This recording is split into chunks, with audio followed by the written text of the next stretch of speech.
Hello everyone, I Akash welcome you all on my YouTube channel Target 100%. Students, most important 500 questions of polity का जो series चल रहा है, आज उस सीरीज का 5वां पार्ट मैं लेकर आया हूँ। बहुत इंपॉर्टेंट क्वेश्चंस, बहुत ज़्यादा इंपॉर्टेंट क्वेश्चंस इस वीडियो में आपको मिल रहे हैं, इस सीरीज में आपको मिल रहे हैं, जो कि पिछले किसी न किसी परीक्षाओं में पूछे गए हैं। ऐसे प्रश्नों का संग्रह मैं लेकर आया हूँ। तो चलिए, अगर आपने चैनल को सब्सक्राइब नहीं किया है तो चैनल को सब्सक्राइब कर लीजिए, बेल आइकन को प्रेस कर लीजिए ताकि आने वाले वीडियो का नोटिफिकेशन आपको आसानी से प्राप्त हो सके। तो अगर आपने हमारे 4 वीडियो नहीं देखे हैं तो उनका लिंक मैं नीचे दे रहा हूँ, आप डिस्क्रिप्शन बॉक्स में जाके देख सकते हैं। और प्रीवियस ईयर क्वेश्चंस पेपर में आज खंड शिक्षा अधिकारी का पेपर मैं डिस्कस करूँगा। ओके, तो चलिए चलते हैं पहले प्रश्न पे। देखिए, भारतीय संविधान के किस अनुच्छेद के अंतर्गत अंतर्राष्ट्रीय समझौते को प्रभावी बनाने हेतु संसद राज्य सूची के विषय पर कानून बना सकती है? तो देखिए, क्वेश्चन है आपका कि भारतीय संविधान के किस अनुच्छेद में, अब क्या है, अंतर्राष्ट्रीय समझौते को प्रभावी बनाने हेतु संसद राज्य सूची के विषय पर कानून बना सकती है। जानते हैं 7वें अनुसूची में 3 तरह की कानून बनाने के लिए 3 तरह का प्रावधान दिया गया है: राज्य सूची, संघ सूची और समवर्ती सूची। तो राज्य को अधिकार है कानून बनाने का राज्य सूची में, और संघ सूची में केंद्र को कानून बनाने का अधिकार है, और समवर्ती सूची में दोनों के आपसी सहयोग से कानून बनाने का अधिकार है। तो देखिए, इसमें 4 अनुच्छेद दिए गए हैं। अनुच्छेद 249 है, अनुच्छेद 250 है, अनुच्छेद 252 है, अनुच्छेद 253 है। तो आपको बता देते हैं, एक एक अनुच्छेद को मैं डिस्कस कर देता हूँ। चारों के चारों अनुच्छेद, ये जो चारों के चारों अनुच्छेद हैं आपके, वो भाग 11 से संबंधित है। किससे संबंधित है? भाग 11 से संबंधित है, जिसमें 245 से लेकर 263 तक अनुच्छेद हैं। और ये भाग जो 11 है आपको बताता है संघ और राज्यों के बीच के संबंध को बताता है। किसको बताता है? संघ और राज्यों के बीच के संबंध को कौन बताता है? भाग 11। भाग 11 बताता है संघ और सेंट्रल और स्टेट के बीच के संबंध को।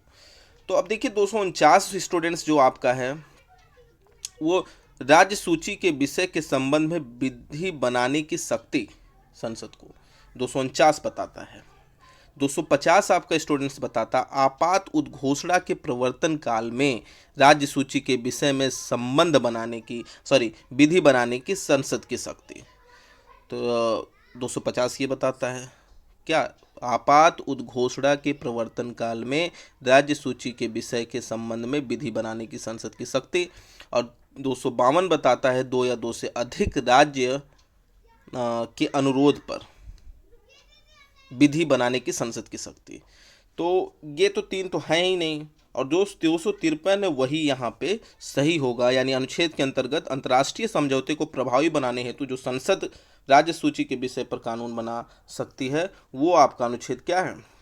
253 है। क्या है? 253 है। मैंने सबको डिस्कस कर दिया, सारे अनुच्छेद जो भी दिए थे ऑप्शन में। संविधान के किस अनुच्छेद में शिक्षा के प्राथमिक स्तर पर मातृभाषा में शिक्षा की पर्याप्त सुविधाओं की व्यवस्था करने का प्रयास करेगा?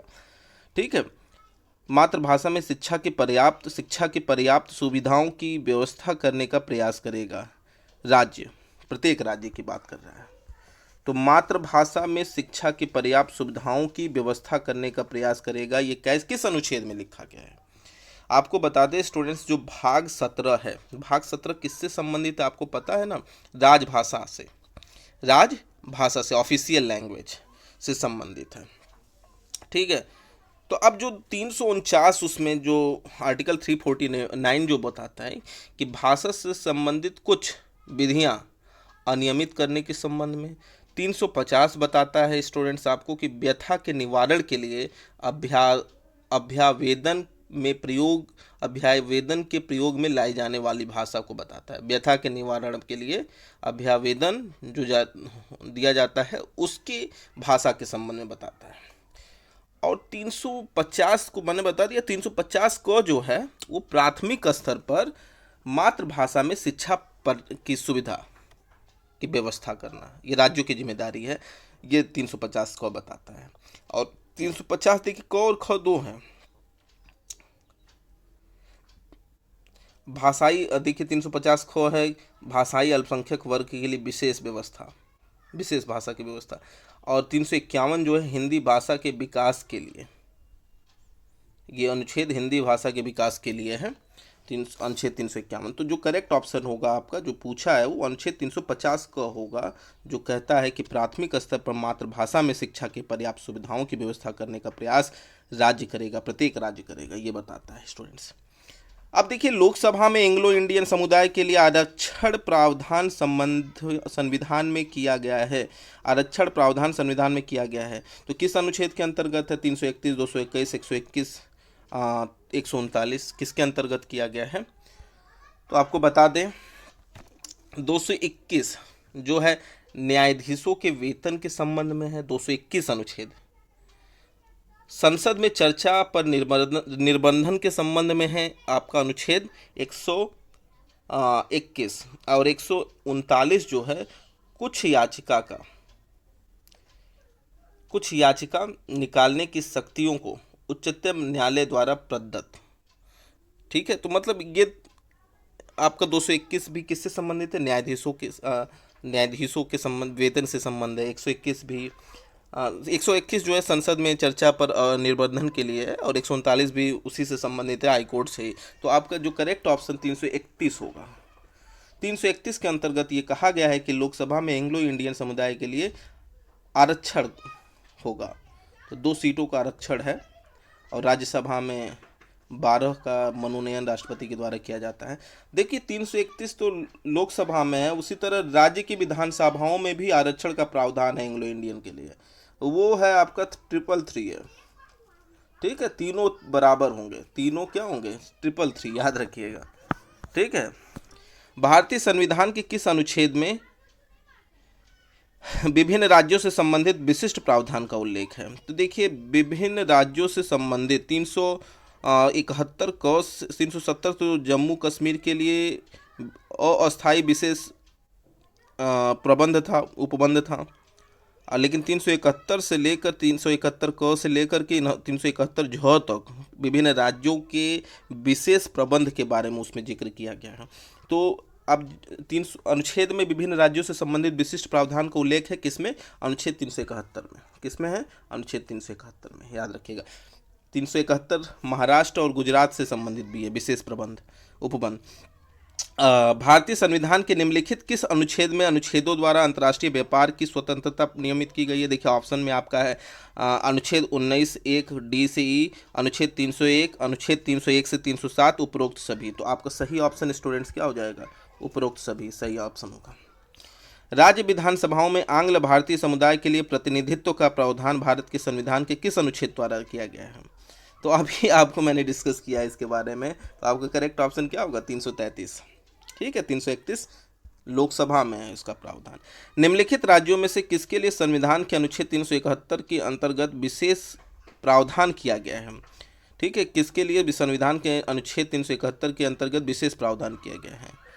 तो 370 तो जम्मू कश्मीर के लिए जो अब खत्म हो चुका है, तो 371 किसके लिए है? महाराष्ट्र तथा गुजरात के लिए। 371 को जो है आपका नागालैंड के लिए है, याद रखिएगा।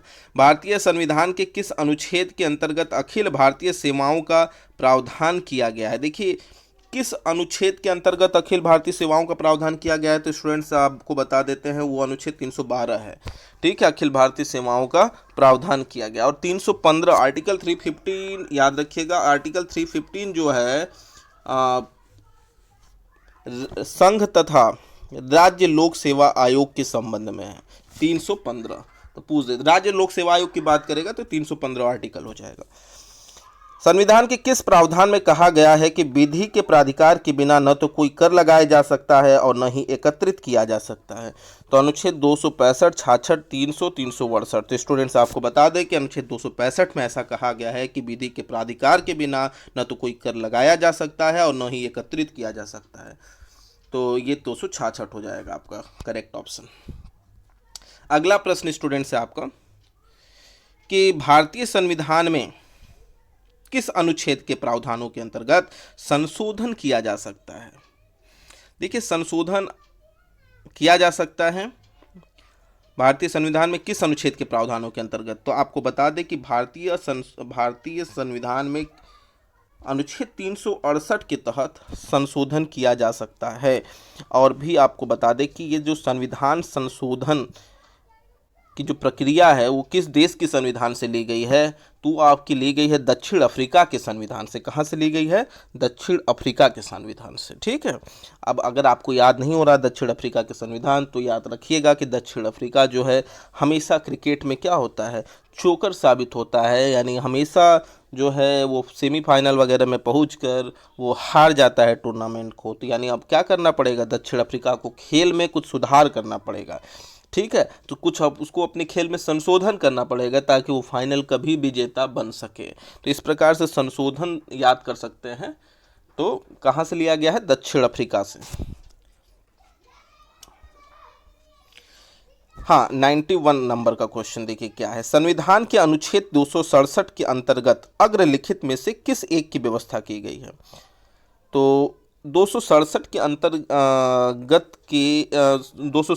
अंतर्गत अग्रलिखित में से किस एक की व्यवस्था की गई है? तो ऑप्शन है संचित निधि और आकस्मिकता निधि और व्यय निधि, राष्ट्रपति की निधि। तो आपको स्टूडेंट्स बता दें ये आकस्मिकता निधि से संबंधित है। किससे है? आकस्मिकता निधि से। भारतीय संविधान के निम्न दी गई अनुसूचियों में से कौन सी सूची राज्यों के नाम की सूची तथा राज्य क्षेत्रों का ब्यौरा देती है? तो राज्यों की नाम की सूची और राज्यों के क्षेत्रों का ब्यौरा देती है वो पहली अनुसूची है। पहली अनुसूची है। अगला प्रश्न है स्टूडेंट्स आपका, निम्नलिखित में से कौन सा विषय समवर्ती सूची का है? तो पुलिस, आपराधिक मामले, रेडियो एवं दर्शन, वैदेशिक मामले। तो आपको बता दें कि जो समवर्ती सूची का विषय है वो समवर्ती का मतलब कि जिस पे राज्य और संघ दोनों का अधिकार हो उस कानून पर, मतलब दोनों की सहमति से ऐसा होता हो, तो वो आपराधिक मामले हो जाएंगे। देखते नहीं कभी कभी किसी आपराधिक मामले पे जहाँ घटना हो जाती है गृह मंत्रालय तुरंत रिपोर्ट मांगता है राज्य सरकार से। महाराष्ट्र में भी 2 संतों की हत्या हुई थी तो जिसमें से गृह मंत्रालय ने रिपोर्ट मांगा है। तो ये समवर्ती सूची का विषय है, दोनों की सहमति से ऐसा होता है आपराधिक मामले जो होते हैं। आर्थिक नियोजन एक विषय है समवर्ती सूची में, राज्य सूची में, संघ सूची में, किसी भी सूची में विनिर्दिष्ट है नहीं है। तो आपको बता दें जो आर्थिक नियोजन एक विषय है वो आपका समवर्ती सूची में क्या है? समवर्ती सूची का एक विषय है। किसका? समवर्ती सूची का एक विषय है। क्लियर है? यदि भारत संघ के एक नए राज्य का सृजन करना हो,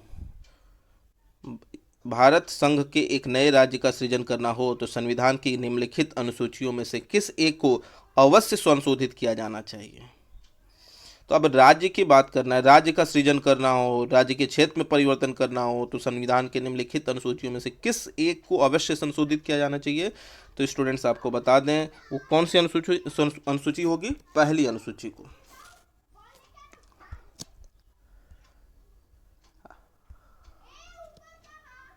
भारतीय संविधान की 7वीं अनुसूची के अंतर्गत राज्य सूची में निम्न में से किसका उल्लेख है? तो देखिए भारतीय संविधान की 7वीं अनुसूची के अंतर्गत राज्य सूची में निम्न में से किसका उल्लेख है? तो वो रेलवे पुलिस। तो होते हैं, देखे होंगे, आरपीएफ नहीं, गवर्नमेंट रेलवे पुलिस, जीआरपी जिसको कहते हैं, वो राज्य सूची का विषय है, स्टेट गवर्नमेंट के अधीन है वो। ठीक है, तो वो राज्य सूची का विषय है। अंतर्गत राज्य सूची में निम्न में से किसका उल्लेख है? तो रेलवे पुलिस का है, आरपीएफ का नहीं होगा, आरपीएफ सेंट्रल की बात हो जाएगी, तो रेलवे पुलिस की होगी बात, गवर्नमेंट रेलवे पुलिस जो होती है। देखिए अगला प्रश्न है, निम्नलिखित में से कौन सा एक भारत के संविधान में राज्य सूची में सम्मिलित नहीं है? तो भारत के संविधान में राज्य सूची में सम्मिलित नहीं है, निम्न में से कौन सा एक भारत के संविधान में राज्य सूची में सम्मिलित नहीं है? आपका ऑप्शन है आपराधिक प्रक्रिया संहिता, पुलिस, कानून व्यवस्था, जेल। कौन कौन सा ऑप्शन? तो पुलिस आपको पता ही है कि राज्य सूची का विषय है, कानून व्यवस्था भी राज्य सूची का व्यवस्था है, जेल भी राज्य सूची के अंतर्गत आता है।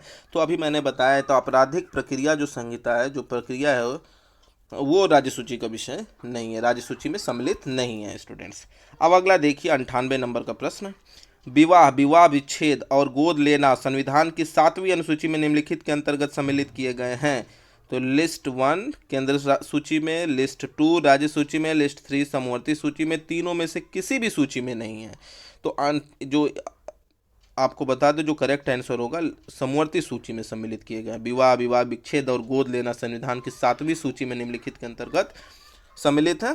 तो लिस्ट 3 यानी समवर्ती सूची का विषय है ये। अगला प्रश्न, निम्नलिखित में से कौन सा विषय भारतीय संविधान की 7वीं अनुसूची की सूची 3 समवर्ती सूची में शामिल है?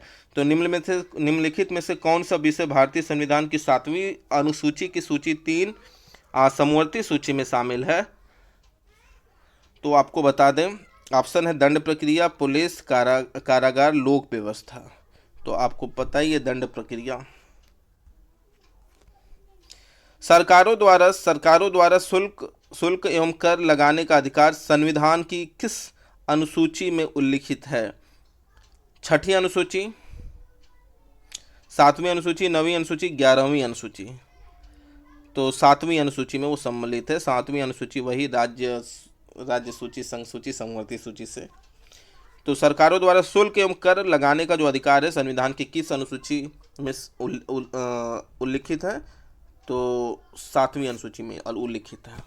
तो वीडियो कैसा लगा कमेंट बॉक्स में ज़रूर बताइएगा। अगर आपने चैनल को सब्सक्राइब नहीं किया तो फिर से मैं कह रहा हूँ चैनल को लाइक, सब्सक्राइब और शेयर करना ना भूलें। Thanks for watching the video. कल मैं अगला पार्ट लेकर आऊँ।